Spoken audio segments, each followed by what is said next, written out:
அன்புக்குரிய அல்லாஹ்வின் நல்லடியார்களே, இந்த சிகரெட் என்ற சொல் கூட இஸ்பிரைன் மொழியிலிருந்து வந்ததுதான் இந்த சிகரெட் என்ற சொல். அதனால ஆரம்ப கட்டம் அங்கிருந்து வந்தது. அல்லாஹ் குர்ஆன்ல பேசுறான், வலகது கர்ரம்னா பனி ஆதம், நான் ஆதமுடைய மக்களை சங்கைப்படுத்தியிருக்கிறேன், கண்ணியப்படுத்தியிருக்கிறேன். முஸ்லிம்கள் எல்லாம் கண்ணியவான்கள். வலில்லாஹில் இஸ்ஸத்து வலி ரசூலிஹி வலில் முஃமினீன். அல்லாஹ் குர்ஆன்ல சொல்றான், கண்ணியம் என்பது முஃமின்களுக்கு, முஸ்லிம்களுக்கும் அல்லாஹ்வுக்கும் ரசூலுக்கும் மாத்திரம் தான். இந்த கண்ணியப்படுத்தப்பட்ட இந்த முஸ்லிம்கள் ஏன் நல்ல அக்லாக் இருக்குது, நல்ல குணம் இருக்குது, அவர்கள் பொறுமை செய்கிறார்கள், இபாதத்தை நிறைவேற்றுகிறார்கள், நீதம் இருக்குது, எல்லாரோடைய நல்ல பண்பாக பழகிறார்கள். இது நல்ல குணம் உள்ள இந்த முஸ்லிம்கள் ஆரம்பத்தில் அல்லாஹ் கண்ணியப்படுத்தினது பேசினதை இன்றைக்கு இருக்கக்கூடிய முஸ்லிம்கள் பலர்கள் இந்த கண்ணியத்தை அவங்களே குலைச்சு விட்டார்கள். பாருங்க, ஒவ்வொரு மீடியால எடுத்து பார்த்தா இந்த இடத்துல கஞ்சா கடத்தல், அந்த இடத்துல ஒரு முஸ்லிம் பெயர் இருக்கும். சில கடைகளுக்கு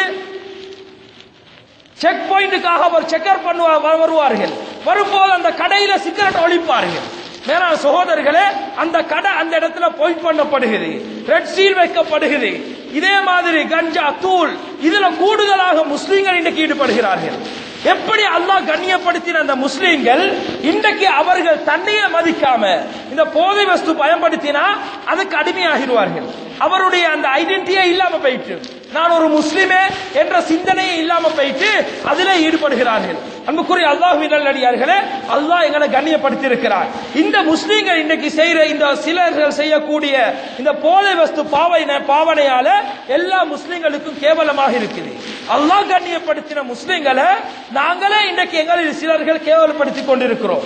அடுத்தது பாருங்க அன்புக்குரியவர்களே, இதுல இந்த சிகரெட்டுடைய விஷயத்துல நாட்டுக்கு வந்ததுக்கு பின்னால அந்த புகையில ஆரம்பத்தில் இருந்துச்சு, அதுக்கு பின்னால பீடி சுருட்டு இப்படி உருவாகி அதுக்கு பின்னால சிகரெட்லயும் பல வகை வந்திருக்கு, அதுலயும் ஒவ்வொரு குவாலிட்டி இருக்குது. அன்புக்குரிய அல்லாஹ்வின் நல்லடியார்களே, இது இஸ்லாத்தின் பார்வையில கூடுமா கூடாதா என்ற ஒரு கேள்வி ஒன்றை எழுப்பினார்கள். எழுப்பினதுக்கு பின்னால சவுதி உலமாக்கள், ஆரம்பத்தில் இருந்த உலமாக்கள் கூட இதை ஹராம் தான் முடிவெடுத்தார்கள். அதுக்கு பின்னால வந்து உலமாக்கள், தற்கால உலமாக்கள் கூட இதை குடிக்கலாது ஹராம், அதற்குரிய ஆதாரங்களை வைக்கிறார்கள்.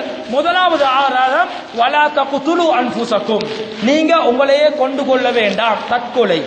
தற்கொலைக்கு சமன் இந்த சிகரெட்.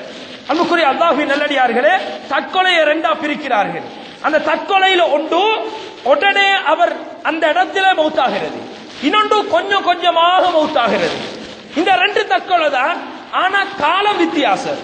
அது ஷார்ட் காலம், இது லாங் டைம்.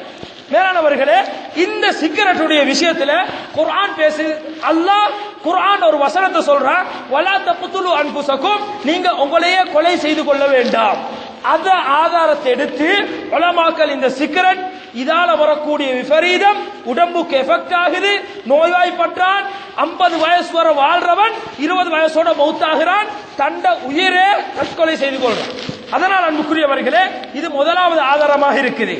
இதுல பாருங்க, இரண்டாவது ஆதாரம் ஒன்று சொல்கிறார்கள், இந்த சிகரெட்டுடைய விஷயத்துல வீண் விரயம். இந்த பணம் இருக்கிறது, ஒவ்வொருத்தரும் செலவு செய்யக்கூடிய இந்த சிகரெட்டுக்கு ஒரு நாளைக்கு ஒத்தனுக்கு 200 ரூபாய் போகுதுண்டு. 200 ரூபாய் செலவழிக்கிறான் சிகரெட்டுக்கு. அத மாசத்துக்கு பெருக்கி பார்த்தா 6000 வருகிறது, அத வருஷத்துக்கு பெருக்கி பார்த்தா 72000 வருகிறது. ஒரு மனிதன் சும்மா இது யோசிச்சா 72000 ஒரு வருஷம் நான் செலவு செய்யறேனே இந்த சிகரெட்டுக்கு, 72000 செலவு செய்யறாரு வருஷத்துக்கு. அவருடைய உடம்பு வீக் ஆகி போயிட்டு அந்த ஒரு வருஷத்துல அவர் நல்ல மெலிஞ்சி நுரையீரல் கேன்சர் ஏற்பட்டு பெரிய நோய்க்கு அவர் முன்னோக்க வேண்டி இருக்கும். மேலான சகோதரர்களே, நாங்க ஒருத்தரும் யோசிக்கிறல்ல, பெரும்பான்மை முஸ்லிம்கள் இந்த சிகரெட்டை பாவிக்கிறார்கள், சிலர்கள் தவிர்த்து கொண்டிருக்கிறார்கள். அல்லாஹ் அவங்களுக்கு பரக்கத் செய்வானாக. இப்படி இந்த சிகரெட்டுடைய விஷயத்துல உலமாக்கள் ஹராம் என்று ஃபத்வா கொடுத்திருக்கிறார்கள். முதலாவது ஆதாரம். இரண்டாவது ஆதாரம், வீண் விரயம் செய்யறது. இந்த வீண் விரயத்தை அல்லாஹ் விரும்புறல்ல. இந்த சிகரெட்டுக்கு செலவழிக்கக்கூடிய இந்த 72000 ஒரு மனிதன் சேகரிச்சு இப்ப உதுஹியா முடிஞ்சு ஒரு மாடு எடுத்து கொடுத்தா அவன் எல்லா பாவத்தையும் அல்லாஹ் மன்னிக்கிறான். அதே சல்லிய இவன் புள்ள பிறக்குது அக்கீகா கொடுக்கலும். இப்படியான ஒரு பிளான் ஒன்று ஒவ்வொரு முஸ்லிம்கள்டையும் இருக்கணும். இந்த சிகரெட் விட்டு நாங்க கலரணும். மேலான சகோதரர்களே, அதுல குர்ஆனுடைய ஒரு வசனத்தை அல்லாஹ் சொல்கிறான், இன்னல் முபத்திரீன கானு இக்வான ஷயாத்தீன். வீண்விரயம் செய்றவங்க ஷைத்தானுடைய கூட்டாளிகள், ஷைத்தானுடைய நண்பர்கள். அந்த ஷைத்தான் என்ன செய்வான், அவனை ஃபாலோ பண்ணி போறவங்களை நரகத்துக்கு கூட்டிட்டு போவான். மேலான சகோதரர்களே, ஷைத்தான் நெருப்பினால படைக்கப்பட்டவன். நாங்க ஊதுறது நெருப்பு, அந்த நெருப்பு புகையாக வைத்துக்குள்ளால போகுது. இது ஷைத்தானியத்தாக இருக்குது. அன்புக்குரிய அல்லாஹ்வின் நல்லடியார்களே, இது இரண்டாவது. சிகரெட், இதனால ஏற்படக்கூடிய விபரீதங்கள் நிறைய இருக்குது. அடுத்தது மூணாவது ஒரு உதாரணத்தை பாருங்க. அல்லாஹ் குர்ஆன்ல பேசுறான், வலா துல்கு பிஐதீக்கும் இலா தஹ்லுகா. நீங்க உங்களையே அழிவிலே போட்டுக் கொள்ள வேண்டாம், நீங்களே அழிஞ்சு கொள்ள வேண்டாம். இந்த வசனத்தை எடுத்து இன்று இருக்கக்கூடிய உலமாக்கள் தஃப்சீர் பண்ணுகிறார்கள். இந்த வசனத்துக்கு இது ஒரு மனிதனுடைய உடம்பு சம்பந்தமான ஒரு வசனம். வலா துல்கு பிஐதீக்கும் இலா தஹ்லுகா. நீங்க உங்களையே அழிவிலே போட்டுக்கொள்ள வேண்டாம். உடம்பு நல்ல இருக்குது. இப்ப 10, 15 வயசு, 20 வயசு, உடம்பு நல்ல தேக ஆரோக்கியத்தோடு இருக்கிறான். இப்ப ஸ்டார்ட் பண்றான் சிகரெட் குடிக்கண்டா.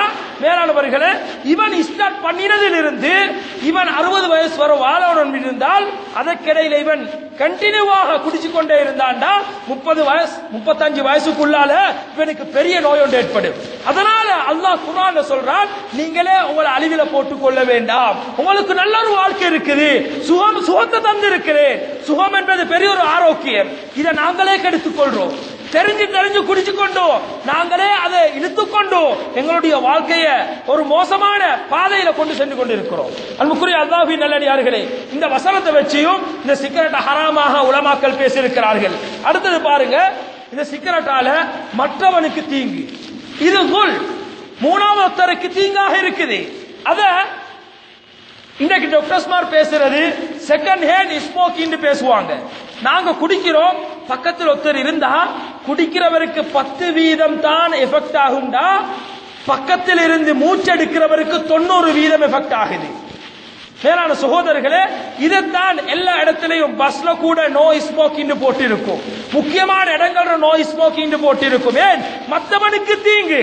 இஸ்லாம் சொல்லுது, வலா தவாலமு, நீங்க ஒருத்தர் இன்னொருத்தருக்கு அநியாயம் செய்து கொள்ள வேண்டாம். சிகரெட் குடிக்கிறார்கள், பக்கத்தில் இருக்கக்கூடிய தண்ட புல்ல அது கூட அதை சுவாசிக்குது. மேலான சகோதரர்களே, சிகரெட்டில் இருக்கக்கூடிய நிக்கோட்டின் என்று சொல்லக்கூடிய ஒரு நச்சுத்தன்மை, அந்த நச்சுத்தன்மை தான் நஞ்சு. அது ஒரு பாரிய நஞ்சாக இருக்குது. அந்த நஞ்சு என்ன செய்யுதுன்னா உடம்புல கலக்குது. கலந்துச்சுன்னா உடம்புல இருக்கக்கூடிய ரத்த ஓட்டத்தை வீணாக்குது. பக்கத்தில் இருக்கக்கூடிய புல்ல அதை சுவாசிக்குது. பக்கத்தில் இருக்கக்கூடிய ஒரு மனிதர் சுவாசிக்கிறாரு, அதனால அவருக்கு அது எஃபெக்ட் ஆகி அவருடைய உடம்பு பலவீனமாகுது. மேலான சகோதரர்களே, மற்றவனுக்கு அநியாயம் என்ற ரீதியிலையும் இதை இஸ்லாம் தடை செஞ்சிருக்குது. மேலான சகோதரர்களே, அதே மாதிரி தான் இதை குடிக்கிறவங்களுக்கு வந்த விஷயம். அடுத்தது பாருங்க, விக்கிறாங்க எத்தனையோ பேர் கடையில இந்த சிகரெட், எத்தனையோ பேர் விக்கிறாங்க. பிசினஸ், எனக்கு சல்லி வேணும். அன்புக்குரிய அல்லாஹ்வின் நல்லடியார்களே, முதலாவது அல்லாஹ் பயந்து கொள்ளணும். இந்த சிகரெட்டால எடுக்கக்கூடிய இந்த சல்லி ஹலாலா ஹராமா? ஏற்கனவே குர்ஆன் ஹதீஸினூடாக பார்த்ததுல இந்த இது அப்படியே ஹராத்துல வந்துச்சு. இவர் எடுக்கிற சல்லி ஹராமாக இருக்குது. நீங்க தின்றீங்க, அதை எடுத்து புள்ளைக்கு கொடுக்குறீங்க, ஃபெமிலிக்கு கொடுக்குறீங்க, எல்லாரும் வயிற்றுல போறது ஹராமாக இருக்குது. அல்லாஹ் நபி ஸல்லல்லாஹு அலைஹி வஸல்லம் ஹதீஸ்ல சொன்னார்கள், லா யதுகுலுல் ஜன்னத ஜஸதுன் உதிய பில் ஹராம். ஹராத்தால வளர்க்கப்பட்ட உடம்பு சொர்க்கம் போகாது.